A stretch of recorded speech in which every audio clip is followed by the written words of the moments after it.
Salut YouTube, j'espère que tu vas bien. Aujourd'hui je te retrouve pour le 4e épisode sur le mois du harcèlement. Alors pour ce 4e épisode je vais parler du cyberharcèlement. Je tenais à vous dire quelque chose avant d'avoir des commentaires du style tu nous apprends rien, on le savait déjà. Vous allez le remarquer tout au long de la vidéo que vous savez la plupart des choses que je vais vous parler. On sait comment ça fonctionne internet quand on a 15-20 ans et un peu plus. Après peut-être que vous n'êtes pas au courant de tout.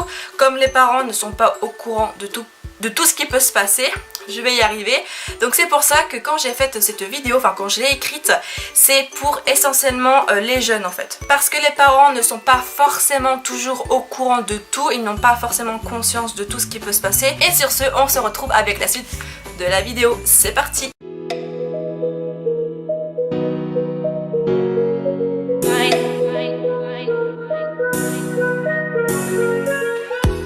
Je vais commencer par vous donner la définition du cyberharcèlement pour que vous ayez une tranche d'idée de ce que vous pouvez retrouver aujourd'hui dans la vidéo.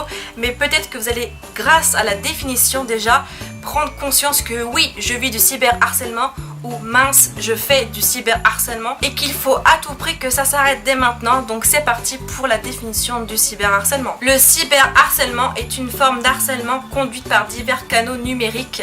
Il peut prendre différentes formes comme la création de faux profils, la diffusion de rumeurs infondées ou encore l'envoi de messages d'insultes. La plupart du temps, le cyberharcèlement est purement gratuit sans raison. Généralement, il s'attaque aux plus faibles et aux plus influençables. Beaucoup de personnes ne se rendent pas compte de la gravité du cyberharcèlement. À ce qu'il paraît, ça n'atteint pas la personne qui est visée. Ce n'est que pour rigoler, faut pas mal le prendre soi-disant. Encore mieux, apparemment ce n'est pas considéré comme du harcèlement vu que c'est du virtuel. Sauf que si cela en est, c'est tout aussi grave que de frapper ou faire du mal à quelqu'un directement en face. Je sais pas si vous réalisez, c'est pareil. Pour moi, ceux qui font ce type d'acte, c'est des gens qui ne sont vraiment pas intelligents parce que c'est facile d'attaquer, voire de menacer derrière un écran. Mais je suis sûre qu'en face, vous n'auriez pas le courage d'en faire tout autant. Surtout que par internet, vous laissez des preuves, des traces derrière vous. Vous dépassez des limites incroyables parce que vous mesurez pas la gravité de vos actes. Tellement que vous vous rendez pas compte de tout ça, vous avez l'impression d'être intouchable parce que vous êtes derrière un écran. Parce que oui, c'est plus facile de se cacher derrière un écran, n'est-ce pas?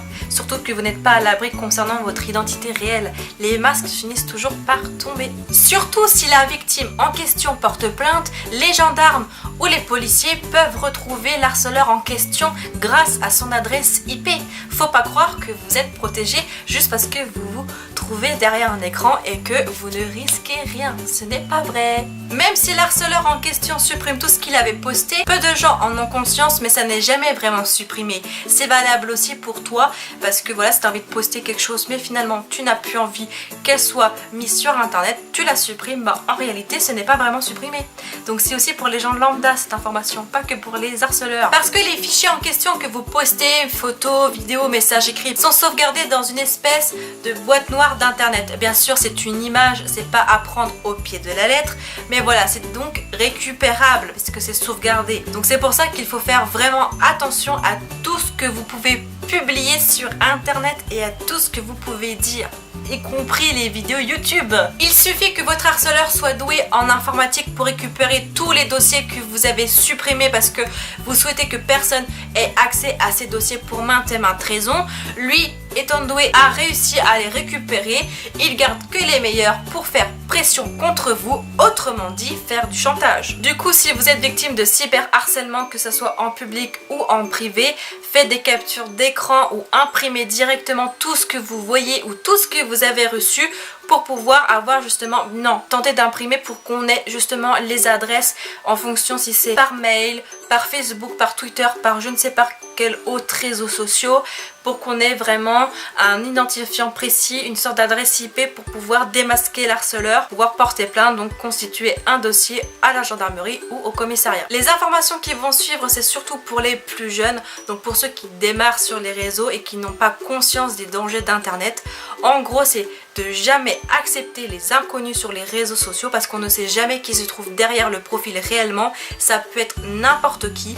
Il faut accepter essentiellement les gens de ta famille ou tes vrais amis. Alors pourquoi je dis d'accepter que tes vrais amis? Parce que voilà, les personnes avec qui tu n'as aucune infinité, voire très peu, refuse-les. Même si c'est des membres de ta famille, on ne sait jamais. Mets ton profil en privé. Fais en sorte de configurer tout ça pour que ça soit en privé un maximum pour te protéger tes amis, protéger ta famille et surtout trouve un bon mot de passe sur tes réseaux sociaux. Pas quelque chose de simple, un truc très difficile. La plupart des harceleurs est une personne proche. Ça peut être un de vos amis, mais dans ce cas-là, il ne l'était pas vraiment, un membre de votre famille, un camarade de classe, un collègue de travail ou tout simplement un inconnu. C'est pour ça qu'il ne faut pas accorder notre confiance trop vite à n'importe qui sans vraiment bien la connaître. Par contre, si tu es youtubeur, instagrammeur, peu importe, tant que tu es dans un domaine public, il faut faire davantage plus attention encore si tu étais une personne lambda simple et inconnue au bataillon. Enfin, même si t'es pas connu mais que t'es youtubeur, faut faire quand même davantage attention. Surtout que l'un des facteurs les plus stressants du cyberharcèlement, c'est de ne pas savoir qui se cache derrière le profil en question et surtout le pourquoi du comment de ce harcèlement. Alors, histoire de revenir un peu au sujet de tout à l'heure, pourquoi refuser des personnes qu'on ne connaît pas même si on a des amis en commun? J'ai envie de revenir un petit peu là-dessus, ça touche pas que forcément les jeunes qui commencent sur les réseaux, ça peut aussi vous concerner si vous avez 15, 20 ans voire plus. Parce que le profil en question peut être un faux profil qui existe depuis peut-être un an ou deux, quelques mois, quelques semaines, on ne sait pas, et qui a ajouté des gens, voilà, comme ça au hasard. Ça a fait sûrement boule de neige pour se faire passer en fait pour quelqu'un de bien sans mauvaise intention, pour juste discuter. Donc une personne qui n'existe pas, si c'est un faux profil bien évidemment, après ça peut être un vrai profil. Quoi qu'il en soit, il vous manipulera pour vous faire gober tout et n'importe quoi, pour vous mettre en confiance et choper toutes les informations qu'il voudra sur vous pour ensuite vous mener la vie dure, mais vraiment dure quoi. C'est pas juste 2-3 petits pics par là, non, c'est vraiment vous harceler, vous menacer, bref, essayez d'obtenir quelque chose de vous, de votre part. Donc c'est pour ça qu'il faut faire attention à qui vous parlez, avec qui vous êtes amis, etc. Ne pas ajouter ou accepter n'importe qui, on ne sait jamais. Sans vous rendre compte, vous pouvez dire mais quelque chose d'énorme et pour eux ça sera une pépite. Pour vous ça vous paraîtra rien du tout, mais pour eux ça peut être une pépite, un moindre secret. Enfin voilà, peu importe ce que vous pourrez balancer de façon inconsciente ou pas, il faut faire attention à toute parole et surtout à la personne qu'on a en face, que ça soit par internet ou en vrai d'ailleurs. C'est pour ça qu'il faut mettre aucune information personnelle sur vos réseaux sociaux, que ça soit adresse de chez vous, que ça soit carte bancaire, numéro de téléphone, numéro de sécurité sociale, bref, quelque chose de vraiment personnel. Il ne faut jamais les mettre. Surtout aussi, n'activez jamais votre localisation. Il peut pirater votre téléphone pour pouvoir vous retrouver, vous localiser si vous activez votre localisation. Voilà, ne jamais faire ça. C'est le b.a.-ba d'internet. Il faut également faire attention au vol d'identité, parce que la personne qui prendra votre apparence, votre identité, qui se fera donc passer pour vous, diffusera des rumeurs infondées et insultera vos amis et votre famille en votre nom. Bien sûr, toute la percherie va retomber sur votre poire et tout le monde va se retourner contre vous. C'est vous qui allez en payer les frais alors que vous n'avez rien fait. Pendant que l'harceleur se lave les mains, vous allez vivre l'enfer. Donc c'est pour ça qu'il faudra retrouver impérativement le faux compte pour pouvoir porter plainte, parce que vous n'avez pas à payer pour quelque chose que vous n'avez pas fait. Seules les vraies bonnes personnes qui vous connaissent bien se rendront compte de la percherie. Par contre, c'est vrai qu'en général, les vols d'identité concernent les personnages publics, c'est-à-dire les acteurs, les youtubeurs, les animateurs, bref, les personnes qui sont vraiment connues parce que ils essayent d'en tirer profit ou tout simplement pour nous piéger. Et en général, ceux qui tombent dans le panneau, c'est ceux qui sont vraiment influençables. Bien sûr, faut pas devenir paranoïaque, mais faites attention malgré tout. Internet est une très bonne invention, mais souvent utilisée pour de mauvaises intentions. Les gens n'en font pas bon usage, c'est comme ça, on peut pas contrôler tout le monde, juste faire de la prévention pour limiter le cyberharcèlement.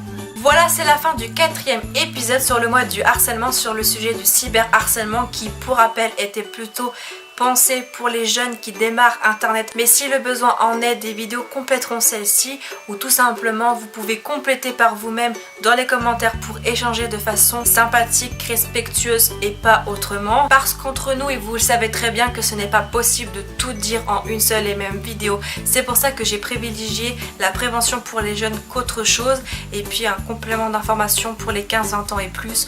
Donc voilà, vous me comprenez, vous le savez de toute façon tout autant que moi. Si toi aussi tu es victime victime d'harcèlement, n'hésite surtout pas à venir me contacter par mail. Je suis là pour t'aider, t'accompagner et te conseiller parce que je sais ce que ça fait d'être harcelé de façon cyber ou pas. Donc vraiment viens me contacter. Donc vraiment n'hésitez pas à venir me rejoindre sur mes réseaux sociaux et à mon onglet communauté pour ne pas manquer toute information. Sur ce, je vous fais d'énormes bisous potou et à mercredi pour une prochaine vidéo sur le mois du harcèlement.